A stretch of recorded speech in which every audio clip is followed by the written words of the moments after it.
Alright, so the next thing I'm going to show you is how do you create a motion tween. I've gone ahead and hidden the previous layer, and then I've also gone ahead and locked it down. I'm going to left click on the new layer icon.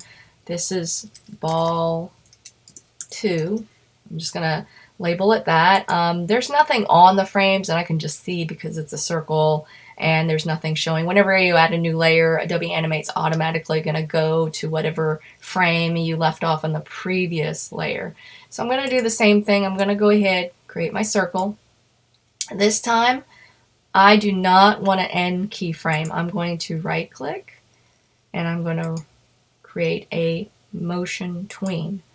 Okay, so all I have to do is select and then move it. Okay, so see what happens. You're going to get this path. That's showing you how many frames there are. Okay, and then I'm going to go ahead and left click, and when I hover, I can make an arc.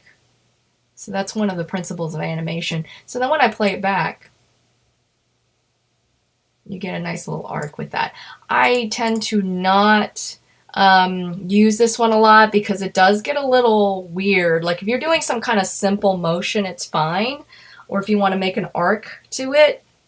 But anything more complex, it acts a little weird. I mean, I can go in and adjust, but it's kind of difficult. Like you can see, I can left click and I can move that point, and if I want to move it down, but it's a little awkward. So I would save that just for really simple things like something moving in an arc that you know that you're not going to have to change the path too much.